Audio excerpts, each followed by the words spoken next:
Good afternoon, welcome. We are so happy to have so many of you join us today for our final session in the UChicago SSA and UEI Professional Development Series for teachers. We are excited to have you here today. We have been overwhelmed by how the positive feedback that we've received and how many teachers have been on with us for the past 6 weeks. Today we have over 200 teachers signed up to participate, which speaks to the commitment of teachers to their continued growth and learning. These past few months have definitely tested us. The world has changed right before our eyes, and the already difficult and complex job of a teacher has been transformed. As we embark on this new school year, one with many challenges and uncertainties that we've never faced before, I'd like to challenge all teachers to focus on the opportunities that are also here.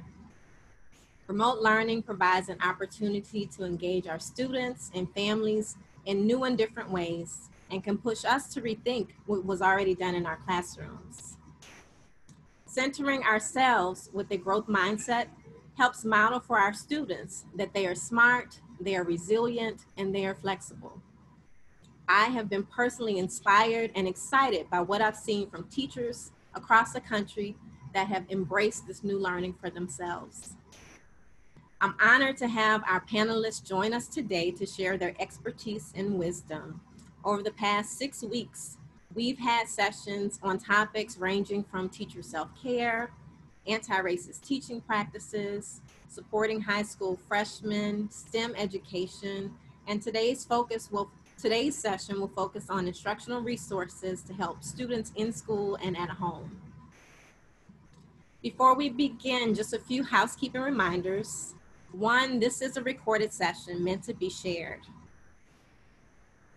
If you missed the other trainings and also this one, they're all will be posted on our website for your viewing.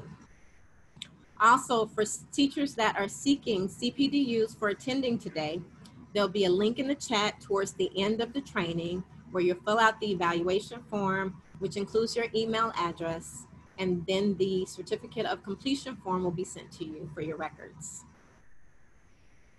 Also, those attendees that need closed captioning, please note that there is an icon on the bottom of your screen, the gray bar for closed captioning. And lastly, I'd like to acknowledge and thank members of our planning team for helping put this series together. Our Dean, Deborah Gorman-Smith, who led the charge in creating this opportunity for professional learning. Adrian Talbert, who's been our point person for all of this. Dwayne Davis, Maggie Walsh, Carmela and Sid, who are our tech teams. I also want to thank and acknowledge the W. Clement and Jesse V. Stone Foundation for their generous support of this initiative so that this training can be offered to teachers free of charge.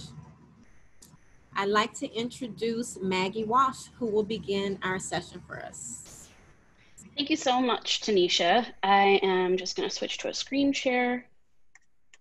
There we go. Let me make sure to open up the chat really quickly. Awesome. Thank you so much for that thoughtful introduction. Just listening to you say all those words, especially just being intentional and reflective, made me feel so much calmer at the start of this session. So thank you for that lovely introduction. On behalf of my team, my colleagues Salini Yakabuchi and Viva Sangvi, who are all going to be co-hosting today, we are so honored and pleased that we could put forth this content for your consideration. We really hope that you find it to be helpful for you. With that, I'm going to dive right in.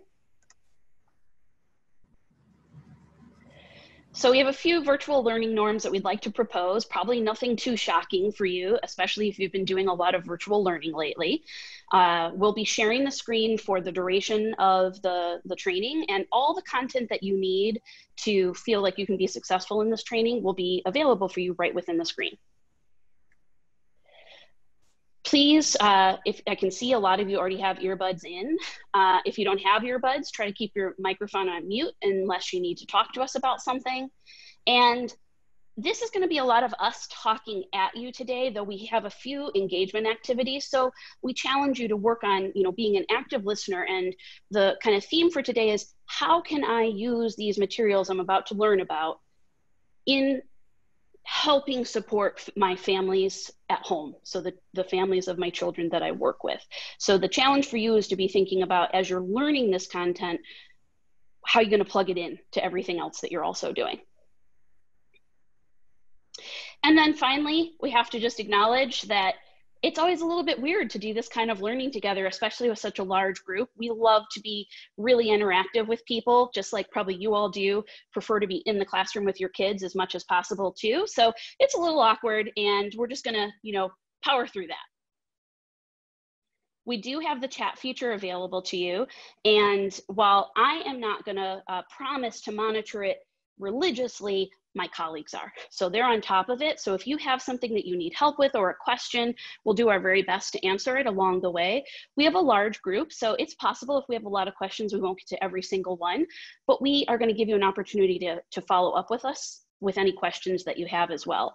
But meanwhile, the chat is there. So if you need something, you want to ask us something, please use it. It's at the bottom of your screen. If you're looking at the Zoom, there's a little button that says chat. Don't worry, if you click on it, it doesn't automatically send a message. It just opens up for you to type something in if you want. Here's what we want to get accomplished in the next 55 minutes or so. We want you to learn a little bit about this guide to reading with your child, which is focused on the needs of children who are reading at the grade level equivalency of kindergarten through third grade, and how this guide can be helpful, hopefully, to their parents, their caregivers, their families at home. We're going to take you through a few think alouds to help you envision a process in which you can engage with these materials and the families. And then, of course, we want to make sure you know where to find the resources so that you can use them whenever or however that you see fit.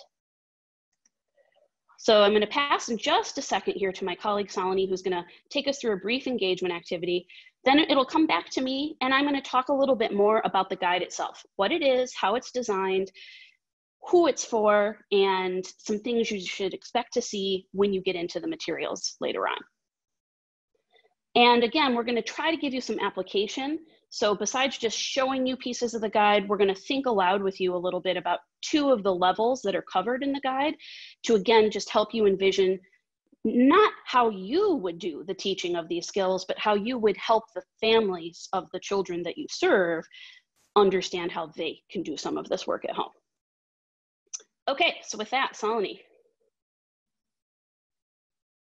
You're muted, Salini. Yes. Good afternoon, everybody. Sorry about that. As Maggie said, my name is Salini Yakabuchi, and I wanted just to, before we get started on our discussion, I just wanted to give you some time to really reflect on the successes and challenges you've experienced over these past few months with virtual or remote literacy instruction. And if you're in a different role than in the classroom, just the virtual remote, meetings or learning that you've been attending, whatever that may be, just think about that as you reflect on these questions. So we're going to first start with a success. And so what I'd like for you to do is to think about a success that you've had with virtual remote literacy instruction. And when thinking about your success, I want to remember to give yourself a high five. And as you're thinking about this, you have a minute to think about it. And if you want to share it, you can put it in your chat box. And so Maggie, if you could just start the minute, and once when we get to the end of 1 minute, I'll move into the directions for how you're going to share your challenges.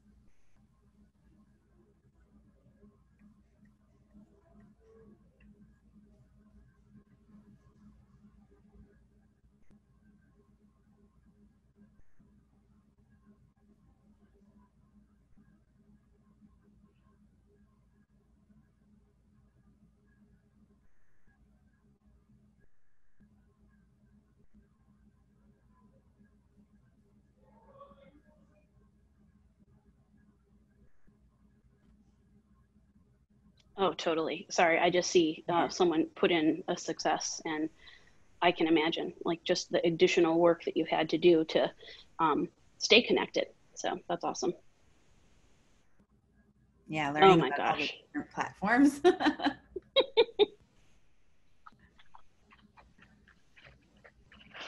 Okay, so Oh, that was, cool. yeah. Sorry. Oh, sorry. That was a minute there, and we'll let you come back to that in just a moment, because I do want to give you the opportunity to share a challenge.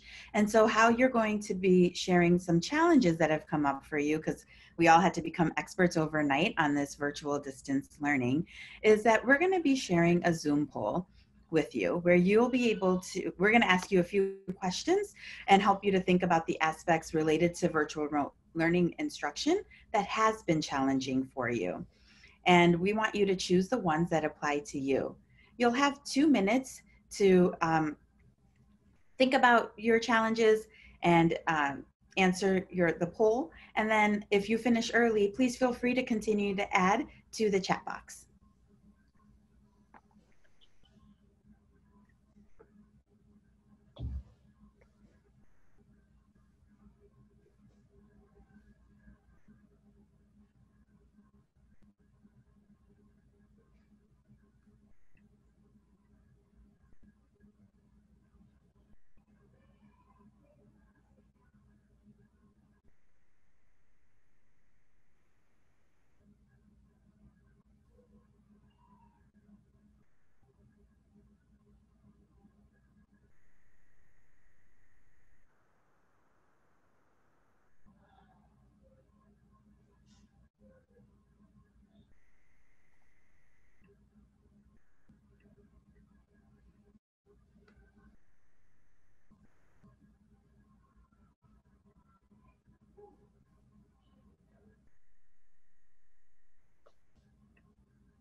It's a pretty even tie so far between general fatigue, technical challenges, than actually doing the work that we would typically be doing at this time of the year, the planning, the instruction.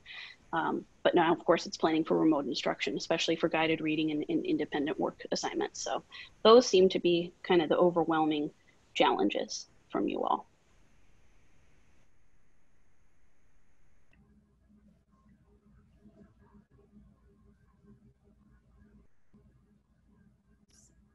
So now you can see the results of the poll. And as Maggie said, there's a lot of challenges that are kind of tied together. And so what we're hoping, I know that one of the challenges that really does come up a lot is how do we support, this independent work at home? And we know that it's helpful to be able to lean on our families and caregivers to do that. And that's what we're hoping by sharing this resource with you, that you'll be able to use to really help that independence at home really take life. And I'm going to pass it over to Maggie so she can start sharing what that resource looks like and entails. Thank you. So in the next couple of slides, I am going to work to orient you to the structure of the guide and how it's aligned to various reading levels. So for those of you who are already working at this grade range, kindergarten through third grade, the concepts and the skills that you see listed on the left-hand side of your screen are probably really familiar to you. These concepts and skills represent, at a high level, those that all readers must master as they make their way towards independent reading. And typically, these skills are mastered across the kindergarten through third grade years. And so we're figuring that most of you are going to have some type of data available to you to help you determine what your students do need to work on. For those of you who use a formative assessment like STEP or Fountas-Pinnell, BAS, DRA, then you probably have the exact same components that you see on the screen right here as data sources for you. But even if you don't use any of those assessments that I named, if you use the MAP assessment, for example, NWEA, you're still going to get probably some level of data reported out to you at some point on the skills that are aligned to the ones that you see in this box here. And so that's the way that we thought about organizing these resources for you today. And I want you to keep in mind that anytime you see in this parent guide, or you see in our slides today, references to levels, there'll be like a level and a number. So a level 1, level 3, whatever. Those levels are not ages and they're not grades. They're just the category we came up with to help kind of break down all of those skills that occur from the beginning of kindergarten through the end of 3rd grade. So any reader could be benefiting from the supports that are outlined in any of those levels. But ideally, you'd want to use some type of data source, even your anecdotal data, to help you figure out which of these levels is probably most aligned to the current needs of the student. But just one more way to kind of help keep in mind like the range of skills and how they progress in the levels. If we think of the lower levels being more focused on the kind of like the typical kindergarten grade skills, print skills, letter ID, phonemic awareness, and we transition into the kind of 3 through 6 levels, now most of the focus of our instruction tends to be around phonics and decoding. But as we move up in grade levels and students have begun to master those decoding skills, we're really thinking about integrating them and focusing on comprehension and silent reading. As we get up into 3rd grade, it's comprehension and written response too. So that's just a quick overview just to help you feel a little bit more grounded in the terms that we're using in this guide, so that as you think about, levels 1, 2, 3, you're kind of thinking about kids who are, if they're reading on grade level, reading at the kindergarten grade level, most likely. And if you think about levels 9, 10, 11, 12, you're thinking about students who are reading on grade level, in 2nd and 3rd grade. Of course, we all know that we often have students in our classrooms who are reading much higher ahead, much further above where they need to be, and also students who are reading much further below where we'd ideally like them to be. So this resource is meant for you to be able to use flexibly with families. So this is what the guide looks like on the cover. And just to keep in mind that even though we're talking with a lot of educators today, the intended audience for this is for you to use with your families of your students. So we designed it thinking, gosh, you probably always have a lot of families who are anxious to be supportive at home, or at least want to know the right things to do with the time that they have. And they are probably going to feel even more anxiety this year with so many of the students still being in or starting remote learning. So we were thinking, how can we create something that is digestible, that's written in very parent-friendly language, that you could have available to you to dole out and to give out when you see fit based on the needs of your students. So it's for you, but to use with families. You do not need to be in the document to be successful in the rest of our session today.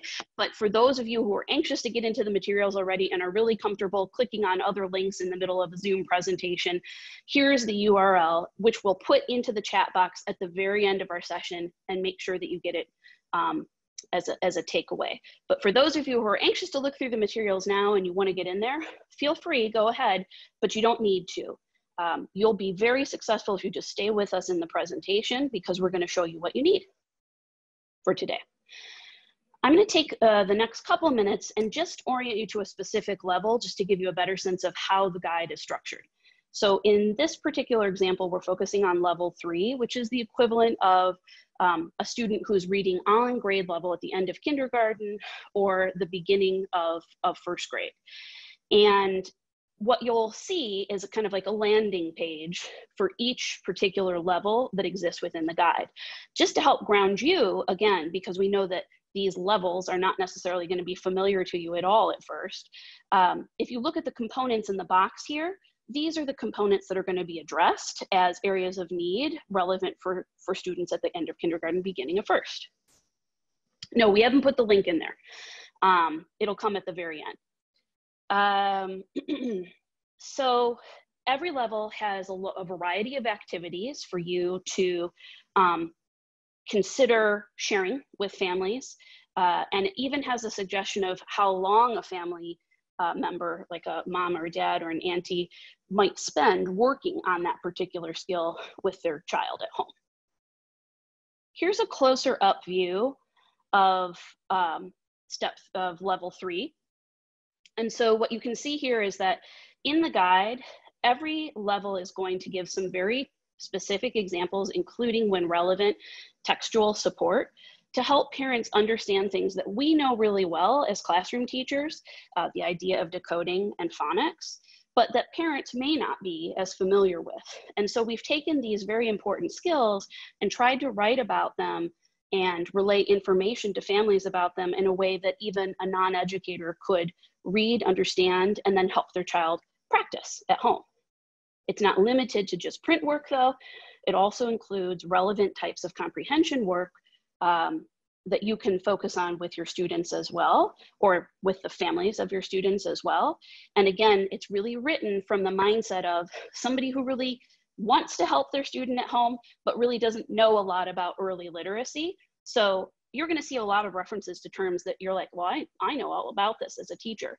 But for the families of your students, this is really written for them to help them try to digest this information. There are even specific scripts that will be added in for some fun word games that when you know how to play them, they're really powerful and easy to play at home. One of the things that can be hard though is to really envision how does one play a game such as like a phonemic awareness game around segmentation. If you don't know what segmentation is and you're not sure how to play a word game, how can you have parents practice that at home?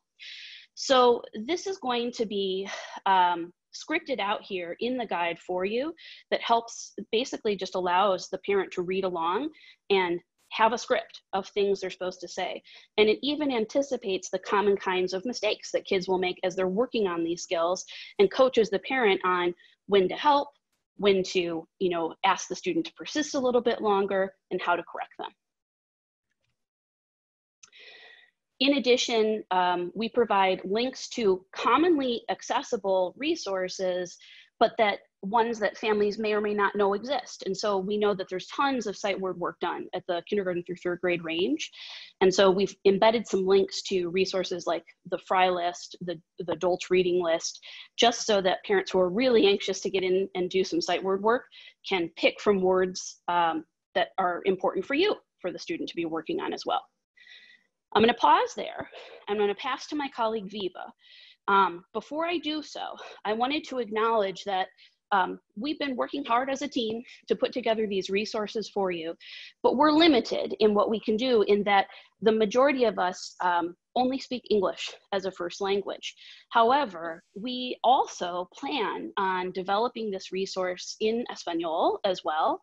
And then we work with a lot of schools who in the past have said, gosh, it's not just Spanish that we need. We might have 15, 16 different home languages spoken in the school. How can we get resources for the parents of those families as well? And while I realize this probably isn't an ideal answer, it's hopefully at least something to consider, which is some of the schools that we've worked with have partnered up with families and asked them to translate into the home language in the best way that they can so that they can make those resources more relevant to all. And they've also thought about asking local university students to volunteer and help translate as well. So hopefully we'll have some more guides out for you in other languages, but for today, you're gonna get this guide in English. With that, I'm gonna pass to Viva. She's gonna talk to us a little bit about how to think about these level 3 skills in the context of teaching a family member to help a student with them. So Viva. Thanks, Maggie. So now that Maggie has walked you through the different types of literacy activities at a level 3 that you would help your parents in reinforcing at home, Sally and I want to provide a think aloud on how to apply this guide with an early reader who is learning how to problem solve new words, and also with a reader who is shifting from word solving to comprehension work. And you all are rock star teachers and know how to plan for literacy instruction and will already probably be familiar with the literacy strategies that Salani and I will explain. But our hope is to model to you how to navigate this guide so that you can support your students and families. So then your work will really consist of identifying that data source and identifying what students need to work on with their parents. So you might have already noticed that this guide is very comprehensive with many examples, scripting, and illustrations around many of the literacy activities. And so the point of this work is to help your students, parents, and their families who aren't trained educators like you, but want to help their student or their child at home. And so we want to be able to help you help your parents mimic that type of instruction that you would give so that they can reinforce the skills that you're teaching. So looking at this example at a level 3, in this data source, it's an example of a reading record of a student who's working towards a level 3, and developmentally readers at this level are working toward being proficient on learning and practicing strategies for word solving. And so when we analyze this data, specifically looking at the error summary at the bottom of the reading record, we notice that the student is attending to visual cues when trying to solve new words. And let me also add again that this is a student who is working towards an end of kindergarten, beginning of first grade reading level. And so to help the student become more proficient with word solving, we also want them to apply meaning, syntax, and visual cues equally when word solving. So with the student, we'll want to continue targeting word solving, specifically showing the student strategies on if the word makes sense or sounds right when reading. So let me show you what this process would look like. Looking at the next slide. Great. So the first step in all of this is once we've identified the level that we know that our student is working at, what we'd want to do is, what we would also want to do is look at the guide and dig deep into the guide. So in this example, we've pulled from level 3 and we've gone to the section in the read together section that specifically outlines how to learn how to read new words. And what we would do is in looking in this guide, we would work on trying to find a word solving strategy that supports what we're seeing in the data in regards to what we want to see the student doing as well. And so once we've identified, right, the strategy that we want the student to work on, what we would want to do then is then identify a text that aligns to that student's reading level. And then what we would want to then do is once we found the text, read through the text, find specific words that we will want the student to problem solve. They may be tricky words, they may be words that we anticipate might be new to the student. And then what we'd want to do is practice how the student might problem solve those new words. So let me show you an example of what this process is. So this image and the script you'll see is located in the guide under level 3, but you don't need to be in there. You can look, that's why we've posted it on here. And so once we know that from the data that the student would benefit from a word solving strategy that shows them how to make the sounds they say match the letters at the beginning, middle, and end of the word, we can then use this think aloud and this script to help them read through the word. And so you'll see the script walks the student in identifying the first sound that the letter makes, the middle sound, and then the ending sound, and then putting those sounds together to be able to read the word, and then rereading the sentence to see if it makes sense in the story.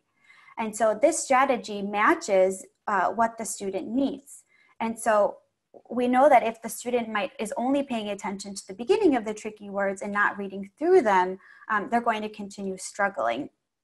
And so we thought that this strategy would be great because then we can find other words in the text to also help students practice as well. And so the purpose of this, right, is now that we've identified what strategy we would use with this and we've practiced with the script, this would be a really great skill. If word solving is the only challenge that the student has, we can pull this specific strategy from the guide and help the parent reinforce this at home.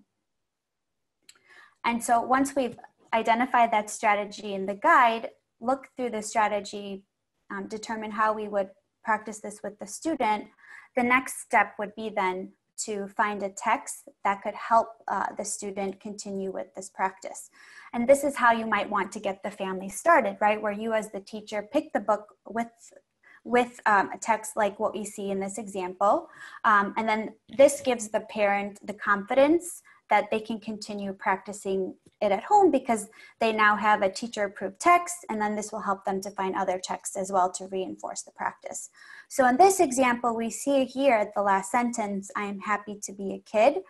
Kid might be a tricky word for a student, and so then what we would do is again apply that word solving strategy to help that student read through the word. So for example, we could practice, what is the first sound that the letter makes? What is the next letter? So if the first sound is k, the next letter is I, and then when we put it together, k, and then we could then help the student to then practice the end, the last sound of the letter, which is d, and then what sound does the word make? Kid. Let's read it. Let's reread it together. I'm happy to be a kid. So this then walked you through the process of how you might be able to locate a strategy for word solving within that level 3 to then support the parent at home. And so now Maggie is going to now shift our focus to comprehension work at level 6. Yeah, thanks, Viva. You mentioned something that I realize I'll highlight and say is a good thing that you noticed, which is it can happen that sometimes a student has, a singular area that they really need to work on, and the data just is so obvious. But it often happens that students have a lot of things that they need to work on at any given time. And so one of the things that can be challenging as a teacher is figuring out, well, what am I going to teach first and in what order, and for how long am I going to focus on this? And of course, the same challenge can occur at home. For families who are well aware of their child's needs, they might feel like, okay, more is better, right? I just want to tackle everything all together. So give me that guide and I'm just going to do it all until they know it all. You'll have to decide based on what you know about the families of the children that you're working with, what's the best way to give them this information? Is it best to give them an entire level's worth of information? Or is it, for example, if the real issue is reading comprehension for a particular child, maybe that's just the only portion of the guide that you'll pass out to some students or to some families, because if they're gonna find some extra time in their day, if they're going to be able to, work with their child at home, this is the thing that is most important in your mind based on the student's needs. So that's something else that you'll have the purview to decide how to do. As we think about level 6, now we're thinking about, as Viva said, comprehension, and level 6 is kind of the equivalent of the end of first grade, beginning of second grade for students who are reading on grade level. At these levels, there's a combination of skills. So I talked about this earlier as integration. Students don't stop learning phonics, rather they just have learned enough phonics so that they can really begin to spend more of their brain power, more of their energy thinking about the meaning of the text, which is really important because it's around these levels that the texts actually start to get fleshed out a bit and the characters kind of come to life, the texts get longer. And so there is more to pay attention to in comprehension. So as we take a look quickly at what a step 6 guide might look like, you'll expect to see less support provided to family members around spending as much time on print skills, and instead thinking about shifting that focus to more of a comprehension type of practice. So similar to the level 3, you're going to see that the layout's the same. You're going to keep seeing suggestions around timestamps. One thing to keep in mind is we're not really thinking in providing these timestamps to you and then you to pass along to the families of the students you work with, that a family member would do all of these things every single night. Because in some levels, you're going to add this up and be like, really? You think they're going to do 55 minutes of homework with their child directly every night? You've got to be crazy. And sure, of course, you're going to have some families who will do that, but that's not necessary.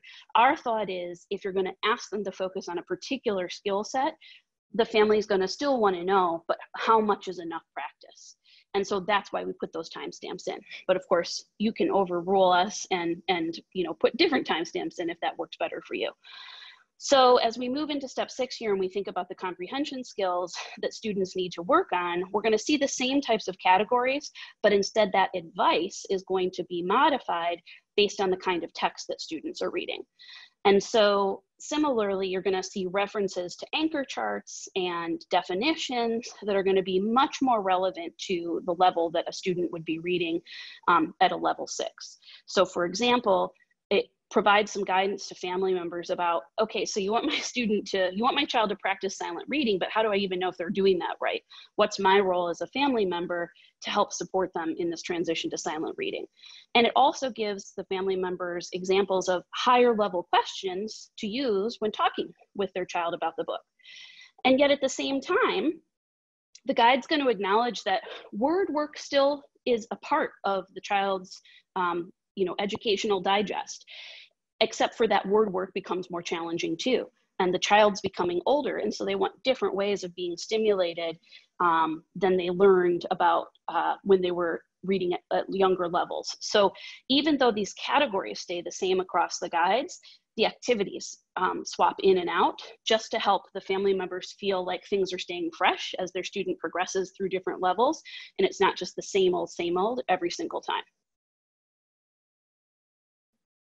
Why is that not moving? Okay, and so I'm going to pass to Salini, who's going to do something similar to what Viva did, but take us through a little bit more of a think aloud about how we could help families work with their students around comprehension. Salini, you're muted. Sorry about that. So as Maggie just stated, she walked you through the types of literacy activities a parent would reinforce with their child at a level 6, which is equivalent to the end of 1st grade, beginning of 2nd grade. So I'll share with you some information about working with students and families around comprehension. And both Maggie and Viva highlighted that you would want to plan how you would like to use and share these resources. So when you think of a strategy for comprehension, it's not something that many parents might feel comfortable sharing with just looking at the guide and being able to do on their own. So you might want to model this for families, and just use data to really support you and narrowing down the focus. And so, for example, many of you are familiar and use map data. And so for this comprehension example, the sample data that we pulled from is the map reading learning continuum of a student whose Lexile range is towards the end of 1st grade, beginning of 2nd grade. And so as the teacher analyzing this data, we might learn that one area the student really needs support with is describing character, feelings, or thoughts. And so on the next slide, you'll see the process that I went through to really identify, or the process that I'll go through to identify what skill I would want to share with my families. So now that I decided on the area that the student or child needs further support with, I would then go to my guide and then find the level that most closely aligns to the student's reading level. And for this example, we used the Lexile level, and it was closely aligned to reading level 6. And after I identified the level, I read through the guide for a level 6 with the focus on building comprehension section. And then after I identified what section I wanted to read through, I identified a few strategies based on the data, which was describing character, feelings, or thoughts. And then I know that that's what I wanted to focus on, so I would then go into my library to find a text or passage that aligns with the student's reading level. This will support this will provide that model for families to know what types of text that they should be looking for when they're choosing for their own child. And then after I chose the text, I would read through the text or passage to familiarize myself with the content, and then create 2 to 3 comprehension-based questions that align to the data or students' needs. I'm going to show you an example of the process that I would share with families. And so that'll be on the next slide.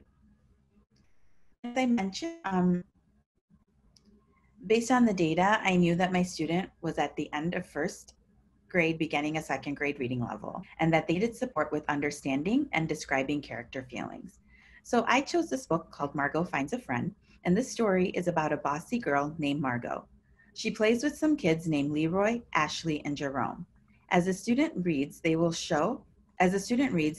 how they get along with Margot and to see who ends up actually being Margot's friend. So I know the text on this page is really small, so I wanted to read through the text so you could see how I created a comprehension question. So I'll just take a moment to read through the text. Margot liked to be in charge. I'm the boss, she said. Follow me. The kids were so surprised that some of them did, but others had their own ideas. You have to play it my way, yelled Margot. Your way can't be right. How come? Asked Ashley. Because I always know best, said Margot. Ashley did not know what to answer back. Ashley doesn't know anything. Ashley doesn't know anything, said Margot. Let's tell everyone. And so I stopped here because I felt like this would be a great stopping point to ask about how Ashley might be feeling given Margot's actions. So then I went through the comprehension focus strategies that are listed in the guide and found sentence starters for asking a character feeling question. I took the sentence starter and applied it to the character in the text.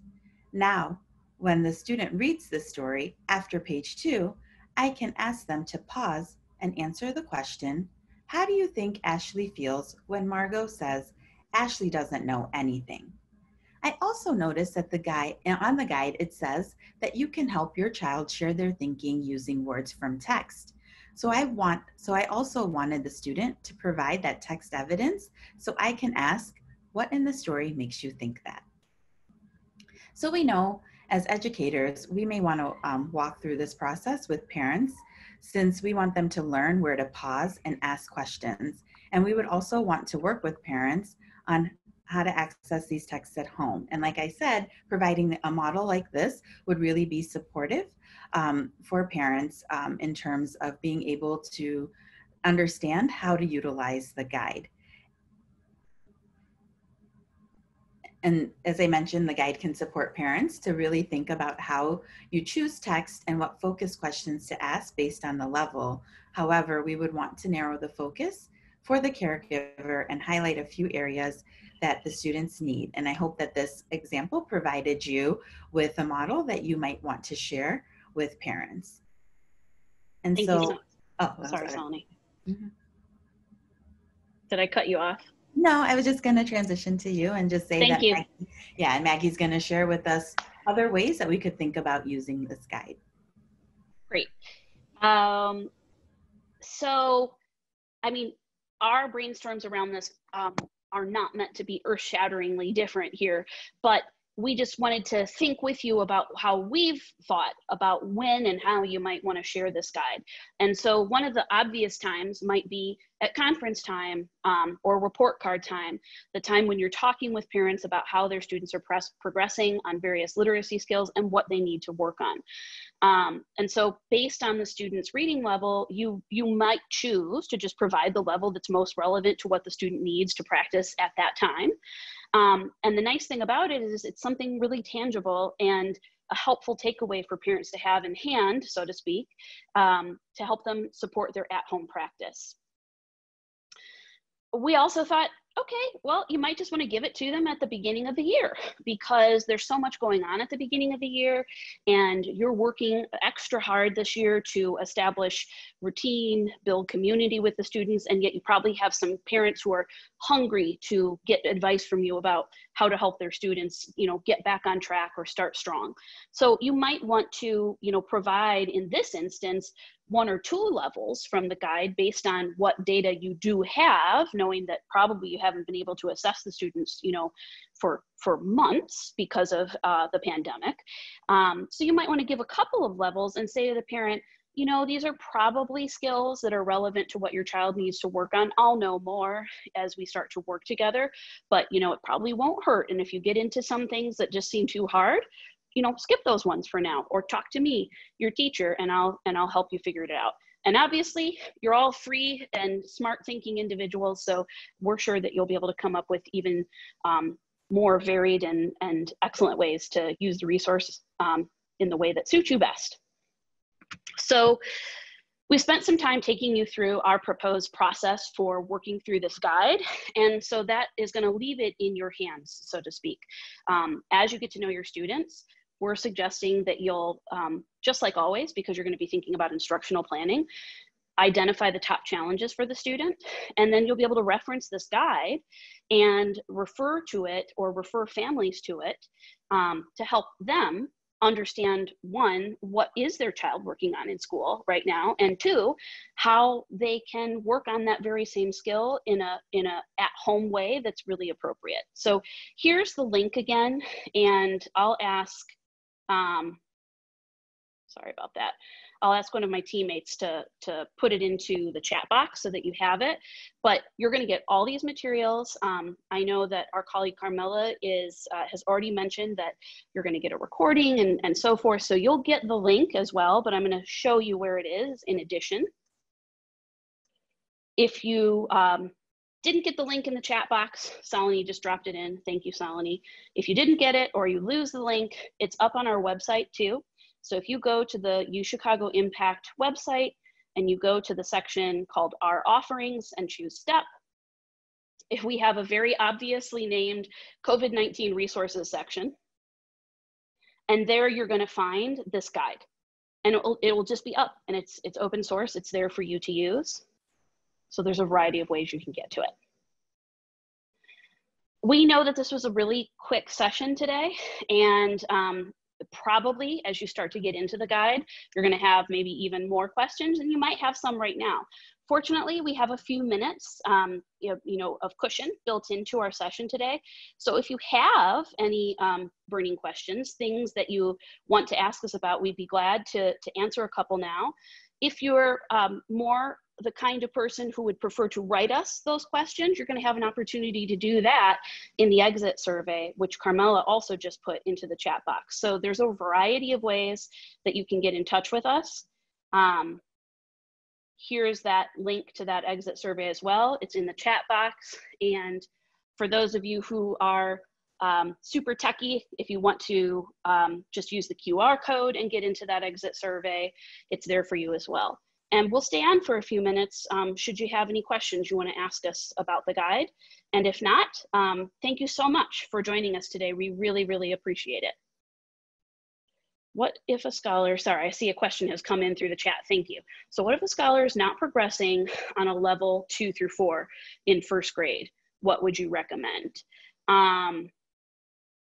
So just to clarify, Ms. Reed, the question that you submitted, is it that your student is stuck on step 2? Is that what you're saying? Or you're saying they're stuck on step 2, step 3, or step 4? Yeah, so I, just from previous doing step testing, Yeah. And as a first grade teacher, I have just noticed that, just most of them are continuing to be stuck just on levels 2, 3, and 4. So like last year, I was just trying to, find different ways in which I could teach phonics. But it was like I was trying to follow, the step guide, but I was like, I don't think I was doing it effectively. So I was like, did you guys maybe have any recommendations that we could probably, just incorporate, on a day-to-day basis, to get them ready? Yeah, without knowing the particular data set, but knowing this developmental level pretty well, one of the absolute most important things that is going to help students move through each of those levels that you're talking about, 2, 3, and 4, is not only the decoding instruction, but the sight word work.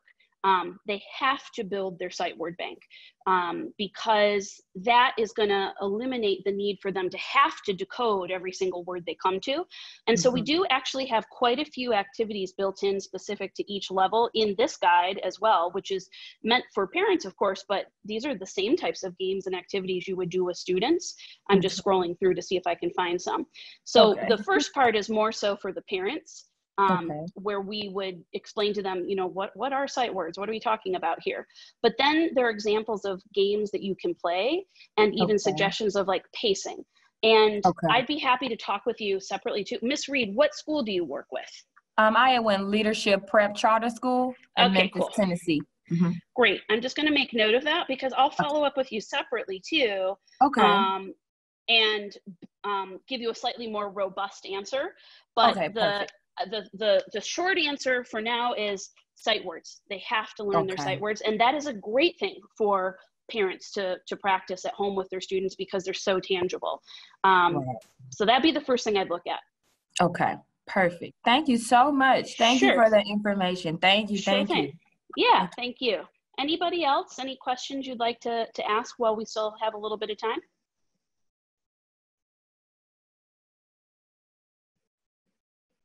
Okay, great.